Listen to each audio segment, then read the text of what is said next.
السلام علیکم۔ یہ ہے اردو ایکشن ٹیلز۔ آپ سب سے گزارش ہے کہ اس ویڈیو کو لائک اور شیئر کریں اور میرے چینل کو سبسکرائب کریں۔ یہ ہے شوکت صدیقی کا سنسنی خیز ناول جانگ لوس۔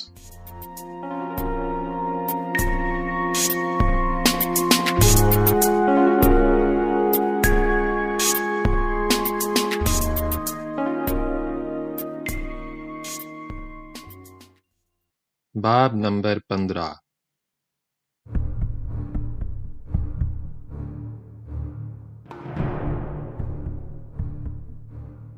کرتارپور بڑا موزہ تھا۔ اس میں کئی پختہ مکانات تھے اور 2 منزلہ بھی تھے۔ چھوٹا سا بازار بھی تھا، مگر رات کے پچھلے پہر ہر طرف سناٹا چھایا تھا۔ تینوں سنسان گلیوں اور راستوں سے گزرتے ہوئے آگے بڑھے۔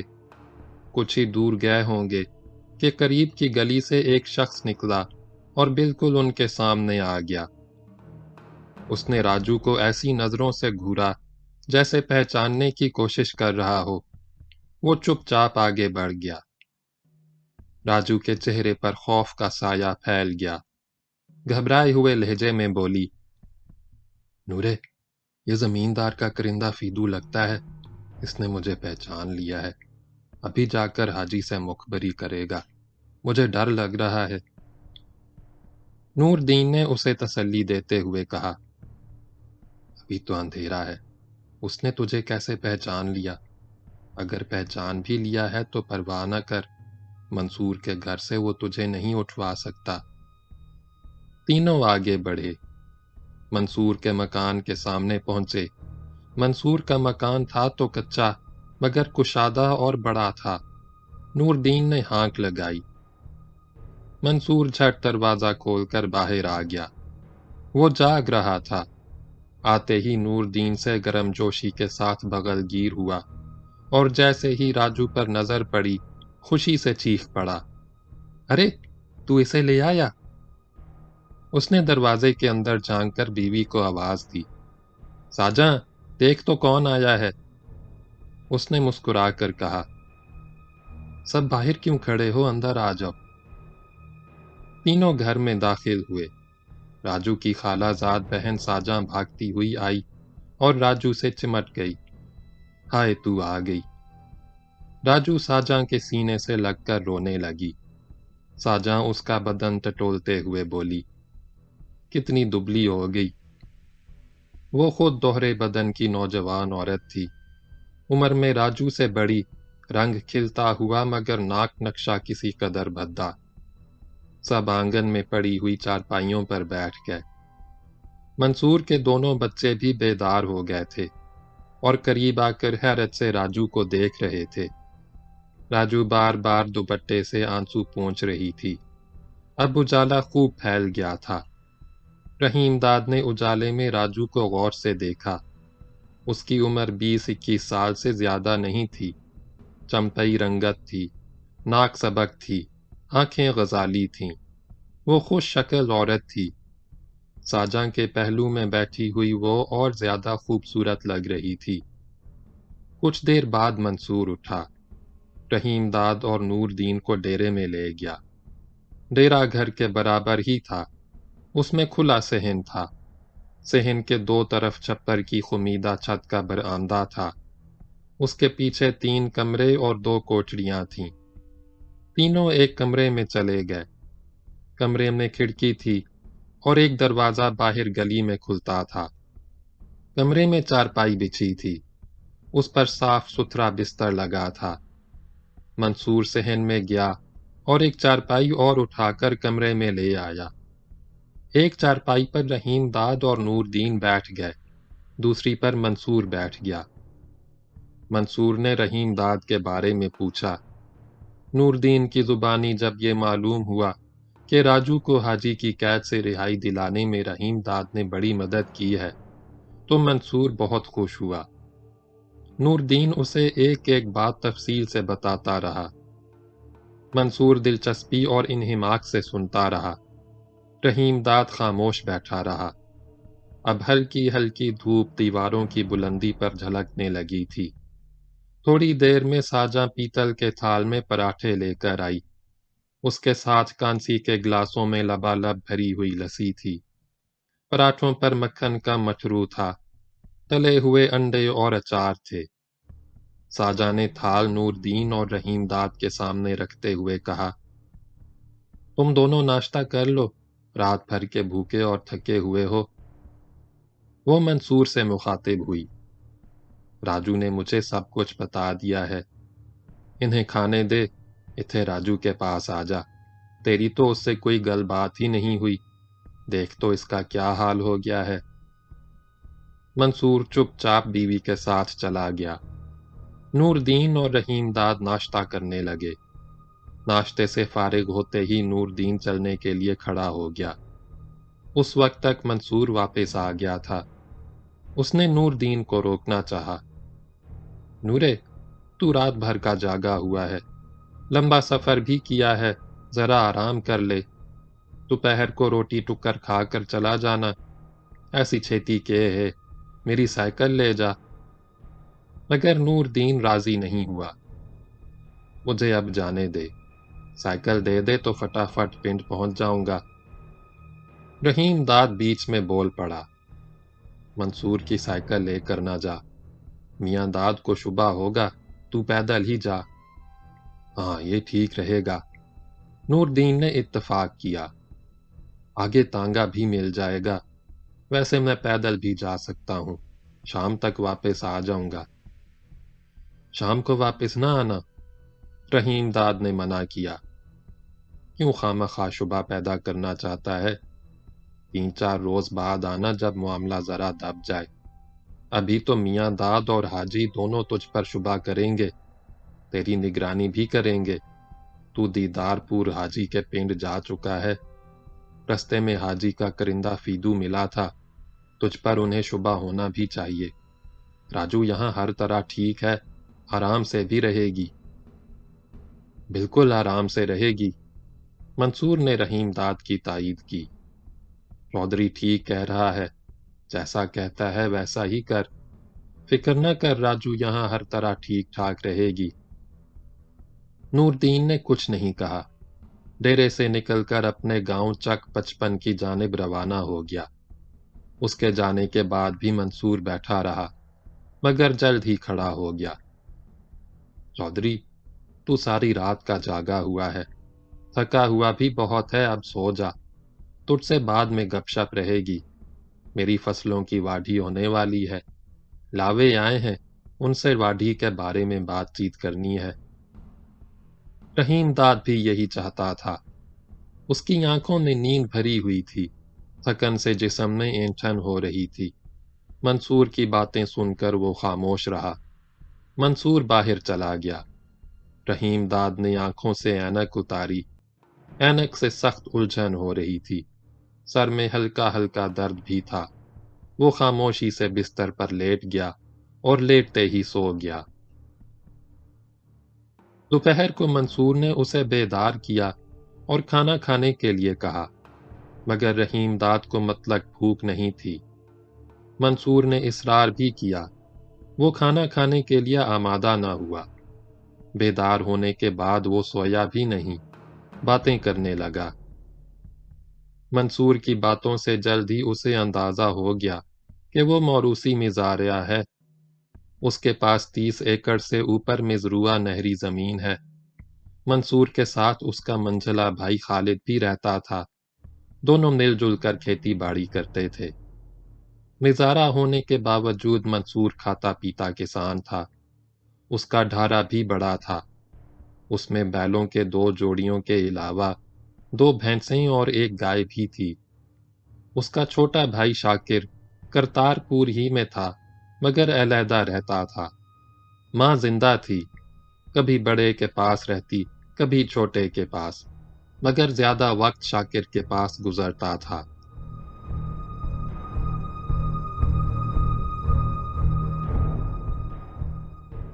رحیم داد نے باہر نکل کر گاؤں کا چکر لگایا اور ٹہلتا ہوا کرتار پور کے بازار میں چلا گیا۔ بازار سے اس نے 1 چادر، صابن اور کنگھی خریدی۔ بازار ہی میں پیپل کے ایک درخت کے نیچے موچی بیٹھا تھا۔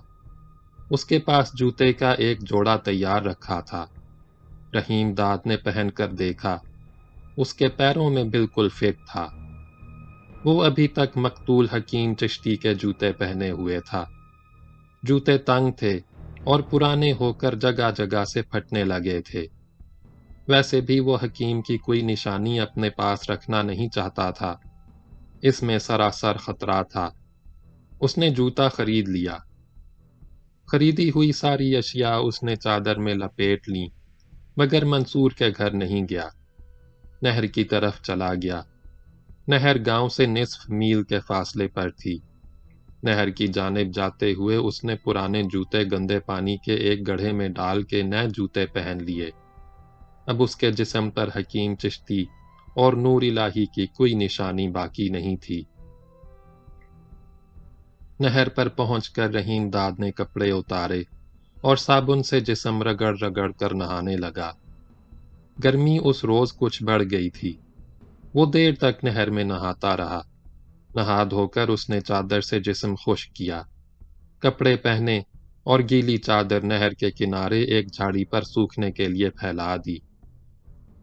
کنگھی سے سر کے بال جمائے، داڑھی اور مونچھیں سنواریں اور اس وقت تک نہر کے کنارے بیٹھا رہا جب تک گیلی چادر دھوپ میں سوکھ نہ گئی۔ وہ واپس ڈیرے میں آیا۔ دن ڈھل رہا تھا۔ منصور کھیتوں پر تھا۔ راجو نے رحیم داد کو گلاس میں لسی لا کر دی۔ وہ بھی نہا دھو کر اجلے کپڑے پہن کر آئی تھی۔ اس کی آنکھوں میں گہرا کاجل تھا، بالوں میں تیل چمک رہا تھا۔ اجلے لباس اور ہلکے سنگھار میں وہ خاصی نکھر گئی تھی، زیادہ شگفتہ اور دل ربا نظر آ رہی تھی۔ وہ بھرپور جوان اور دلکش عورت تھی۔ راجو کے جانے کے بعد رحیم داد کو اپنی بیوی نوراں یاد آ گئی۔ بچے بھی یاد آئے۔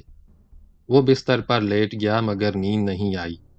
دیر تک بے چینی سے کروٹیں بدلتا رہا۔ اس نے سوچا نوراں کو اپنے بارے میں ہر بات صاف صاف بتا دے گا۔ وہ اس پر پورا اعتماد کر سکتا تھا۔ وہ اس کی شریک حیات تھی، اس کے بچوں کی ماں تھی، ہمدرد اور غم گسار تھی، اس سے ٹوٹ کر محبت بھی کرتی تھی۔ رحیم داد کو کبھی بخار ہو جاتا تو وہ ساری رات اس کے سرہانے بیٹھی رہتی، بار بار کہنے پر بھی نہ سوتی۔ اس کا سر، کمر اور پیر دباتی، پیشانی ہولے ہولے سہلاتی، دوا پلاتی، طبیعت کا حال پوچھتی۔ اس کی محبت اور شیفتگی ایک ایک انداز اور ہر رویے سے صاف جھلکتی تھی۔ رحیم داد نے بستر پر لیٹے لیٹے طے کیا کہ نوراں اور بچوں کو لے کر سندھ چلا جائے گا۔ لالی کی دی ہوئی 3000 سے زیادہ رقم اس کے پاس تھی۔ اس رقم سے وہ رشوت دے کر مرحوم چودھری نور الہی کے کلیم کی بنیاد پر خاصی بڑی اور عمدہ زمین الاٹ کر سکتا تھا۔ گورداس پور کا مہاجر چودھری نور الہی بن کر خوشحال زندگی بسر کر سکتا تھا۔ نوراں سخت محنتی اور سلیقہ مند تھی۔ دونوں مل کر زندگی کا نیا سفر شروع کر سکتے تھے۔ اپنا اجڑا ہوا گھر ایک بار پھر آباد کر سکتے تھے۔ رحیم داد سوچتے سوچتے اٹھ کر بیٹھ گیا۔ اس نے سر پر پگڑی باندھی، اینک لگائی، جوتے پہنے، کلیم کے کاغذات کا بستہ حفاظت سے تکیے کے نیچے رکھا، کمرے سے باہر آیا اور دروازہ بند کر کے زنجیر چڑھا دی۔ وہ ڈیرے سے ایک بار پھر باہر نکلا اور کرتارپور کے بازار پہنچ گیا۔ اس نے سونار سے نوراں کے لیے جھمکے اور اپنی لاڈلی بیٹی زینو کے لیے چاندی کی بکتیاں خریدیں۔ کریمہ کے لیے بازار میں کوئی چیز نظر نہیں آئی۔ چھوٹا سا قصباتی بازار تھا، چند دکانیں تھیں۔ اس نے بازار کے کئی چکر لگائے۔ حلوائی سے آج سیر مٹھائی خرید کر کندھے پر پڑے ہوئے پرنے کے ایک پلو میں باندھی اور واپس آ گیا۔ سورج ڈوب گیا تھا۔ شام کے سائے گاؤں کے در و دیوار پر پھیلتے جا رہے تھے۔ کمرے کے اندر بھی اندھیرا ہو گیا۔ رحیم داد بستر پر لیٹا تھا۔ منصور ابھی تک واپس نہیں آیا تھا۔ البتہ راجو کمرے میں آئی۔ اس کے ہاتھ میں لالٹین تھی۔ اس نے لالٹین طاق میں رکھی اور ماچس جلا کر اسے روشن کرنے لگی۔ رحیم داد اٹھ کر بیٹھ گیا۔ راجو نے اس کی جانب دیکھے بغیر کہا، چودھری، یہاں گرمی میں کیوں لیٹا ہے؟ باہر ویڑے میں منجی پر جا کر بیٹھ جا، میں تیرے لیے روٹی لے کر آتی ہوں۔ راجو چلی گئی۔ رحیم داد کمرے سے نکل کر صحن میں آ گیا، منہ دھویا اور برآمدے کے سامنے بچھی ہوئی چارپائی پر بیٹھ گیا۔ اندھیرا بڑھ گیا تھا، رات کا پہلا پہر تھا۔ راجو کھانا لے آئی اور رحیم داد کے سامنے چارپائی پر رکھ دیا۔ وہ کمرے کے اندر گئی، واپس آئی تو اس کے ہاتھ میں لالٹین لٹک رہی تھی۔ اس نے لالٹین برآمدے کے ایک کھمبے پر لگی ہوئی کیل سے لٹکا دی۔ رحیم داد لالٹین کی روشنی میں کھانا کھانے لگا۔ بھوکا بھی تھا، اس نے رغبت سے کھانا کھایا۔ راجو کچھ دیر ٹھہر کر گھر کے اندر چلی گئی۔ کھانے سے فارغ ہو کر رحیم داد کمرے میں گیا۔ اس نے کنگھی سے سر کے بال جمائے، داڑھی سنواری، جھمکے اور بگتیاں کاغذ کے ٹکڑے میں لپیٹ کر احتیاط سے قمیص کی اندرونی جیب میں رکھیں۔ مٹھائی پرنے سے نکال کر رومال میں باندھی، بغل میں کلیم کے کاغذات کا بستہ دبایا۔ کمرے سے نکل کر باہر سے دروازے کی کنڈی لگائی اور آہستہ آہستہ ڈیرے سے باہر جانے لگا۔ آنگن میں راجو مل گئی۔ اس نے پوچھا، چودھری، اکال گڑھ تو نہیں جا رہا؟ رحیم داد نے مسکرا کر جواب دیا، ہاں، میں اکال گڑھ ہی جا رہا ہوں۔ کب تک لوٹے گا؟ کچھ پتہ نہیں، جس سے ملنے جا رہا ہوں مل گیا تو دیر سے واپسی ہوگی، تو منصور کو بتا دینا۔ راجو خاموش رہی۔ رحیم داد ڈیرے سے باہر چلا گیا۔ گاؤں کی گلیوں سے نکل کر کھیتوں کے درمیان سے گزرتا ہوا نہر کی جانب چل دیا۔ اندھیرا رفتہ رفتہ بڑھتا جا رہا تھا۔ وہ نہر پر پہنچا تو ہر طرف سناٹا پھیل چکا تھا۔ اس نے پلیا عبور کی اور نہر کے اس پار پہنچ گیا۔ کچھ دور تک نہر کے کنارے کنارے چلتا رہا، پھر کچے راستے پر چل دیا جو خاصا کشادہ تھا۔ بیل گاڑیوں اور ریڑوں کے پہیوں نے راستے میں جگہ جگہ گڑھے ڈال دیے تھے۔ وہ چپ چاپ کچے راستے پر چلنے لگا۔ آگے بڑھا تو سامنے سے ایک سائیکل سوار آتا نظر آیا۔ رحیم داد نے اسے روک کر اکال گڑھ کا راستہ پوچھا۔ وہ وہیں سے آ رہا تھا۔ کہنے لگا، یہ سیدھا رستہ اکال گڑھ ہی جاتا ہے۔ رحیم داد نے اکال گڑھ کے پرائمری اسکول کا پتہ دریافت کیا۔ اس نے وہ بھی بتا دیا۔ دونوں میں مزید بات چیت نہیں ہوئی۔ سائیکل سوار نے پیڈل پر پیر مارا اور آگے بڑھ گیا۔ دیکھتے دیکھتے دور نکل گیا۔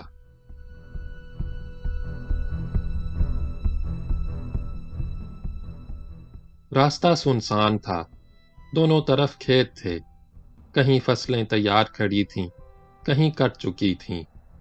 جگہ جگہ درختوں کے جھنڈ تھے۔ رحیم داد آہستہ آہستہ چلتا رہا۔ نوراں اور بچوں کے بارے میں سوچتا رہا اور یادوں کی دھندلی پگڈنڈیوں پر بھٹکتا رہا۔ بیتے دنوں کے خوشگوار لمحات جو اس نے نوراں اور بچوں کے ساتھ گزارے تھے، روشن چراغوں کی طرح نظروں میں جھلملاتے رہے۔ وہ جتنا آگے بڑھتا گیا، بیوی بچوں سے ملنے کا شوق ہی جان انگیز ہوتا گیا۔ رحیم داد اکال گڑھ میں داخل ہوا۔ بستی کی رونق اجڑ چکی تھی۔ گلی کوچے سنسان تھے۔ کہیں کہیں گھروں سے باتیں کرنے کی آوازیں ابھر رہی تھیں۔ ایک گلی سے نکل کر وہ کھلی جگہ پہنچا تو دھندلی روشنی میں کچھ فاصلے پر اسے ایک راہگیر نظر آیا۔ رحیم داد ٹھٹکا۔ اسے شبہ ہوا کہ وہ اس کا پرانا یار جمال دین ہے۔ رحیم داد نہ تو اس سے ملنا چاہتا تھا، نہ قطعی طور پر فیصلہ کر سکا کہ وہ کون ہے۔ ویسے جمال دین کے وہاں ہونے کا کوئی امکان نہیں تھا۔ اسے تو احمد کوٹ میں ہونا چاہیے تھا۔ راہگیر اندھیرے میں اوجھل ہو گیا۔ رحیم داد چوکنا نظروں سے ادھر ادھر دیکھتا ہوا اسکول کی جانب بڑھا۔ اکال گڑھ بھی بڑا موزہ تھا، اس میں کئی گاؤں شامل تھے۔ کرتارپور سے بھی زیادہ بڑا تھا، آبادی بھی زیادہ تھی، پختہ مکانات بھی تعداد میں زیادہ تھے۔ رحیم داد گلی کوچوں سے گزرتا ہوا آگے بڑھتا گیا۔ وہ اسکول کی عمارت کے قریب پہنچ گیا۔ پہر رات گزر چکی تھی، سناٹا گہرا ہو گیا تھا، مگر اسکول کا چوکیدار جاگ رہا تھا۔ سامنے کھلا میدان تھا۔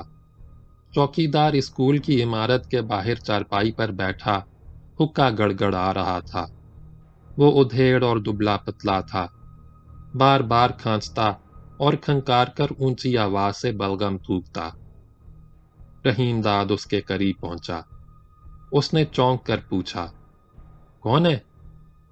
وہ نظریں اٹھا کر رحیم داد کو پہچاننے کی کوشش کرنے لگا۔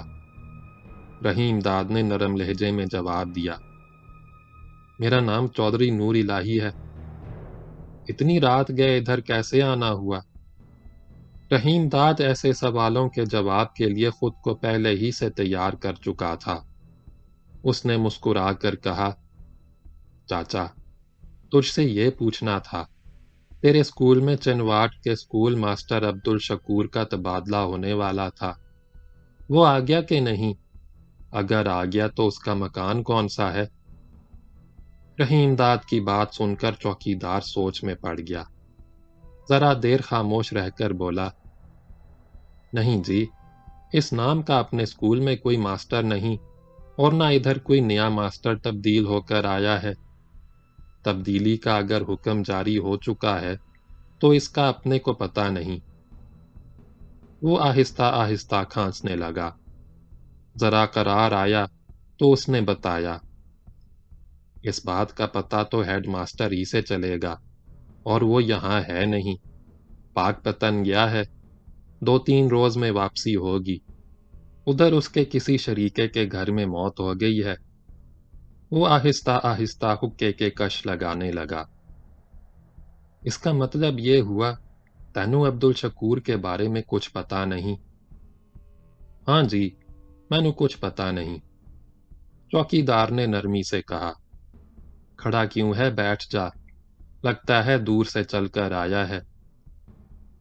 رحیم داد اس کے برابر چارپائی پر بیٹھ گیا۔ چوکیدار نے حقہ رحیم داد کی جانب بڑھا دیا۔ حقہ لے کر رحیم داد کش لگانے لگا، مگر اسے حقے سے زیادہ دلچسپی نہیں تھی۔ اس نے چند کش لگانے کے بعد حقہ چوکیدار کو واپس دے دیا۔ رحیم داد نے اسکول کے ہیڈ ماسٹر کے بارے میں ادھر ادھر کی باتیں شروع کر دیں۔ چوکیدار باتوں میں لگ گیا۔ وہ حقہ گڑگڑاتا رہا اور رک رک کر بولتا رہا۔ رحیم داد اپنے بڑے بیٹے کریمہ کے بارے میں پوچھنا چاہتا تھا، تاکہ اس مکان کا سراغ مل جائے جس میں نوراں بچوں کے ساتھ مقیم تھی، مگر یہ پوچھتے ہوئے وہ جھجک رہا تھا۔ اسی اثنا میں ایک عورت باہر آئی۔ چوکیدار نے اسے دیکھ کر پوچھا، جیراں، تو ابھی تک جاگ رہی ہے؟ تینوں تو کچھ پتا نہیں، بیٹھا حقہ پیتا رہتا ہے یا کھانستا رہتا ہے۔ وہ کڑوے لہجے میں بولی، میں ابھی کیسے سو سکتی ہوں؟ حیدر کے ہاتھ میں درد ہے، ہائے ہائے کر رہا ہے، اس پر تیل مل رہی تھی۔ چوکیدار نے بیوی سے پوچھا، کیا ہوا حیدر کو؟ اس کے ہاتھ میں درد کیوں ہے؟ کریمے نے آج پھر اسے مارا ہے، ایسا ہاتھ مروڑا اب تک درد کر رہا ہے۔ اس کے چہرے پر جھنجھلاہٹ چھا گئی۔ غصے سے بولی، میں نے کریمے کی ماں سے آج صاف صاف کہہ دیا، سنبھال کر رکھ اسے، اب جو اس نے میرے پوت کو مارا تو اس کا ہاتھ پتھر پر رکھ کر توڑ دوں گی۔ کریمے کا نام سن کر رحیم داد چونکا۔ اسے یقین ہو گیا کہ رجب نائی نے غلط اطلاع نہیں دی، مگر وہ بالکل خاموش رہا۔ چوکیدار نے بیوی کو نرمی سے سمجھانے کی کوشش کی، جیراں، تینوں ایسی گل نہیں نکالنی چاہیے، یہ چھورے تو لڑتے جھگڑتے ہی رہتے ہیں، ساتھ کھیلیں گے تو آپس میں لڑائی جھگڑا بھی کریں گے،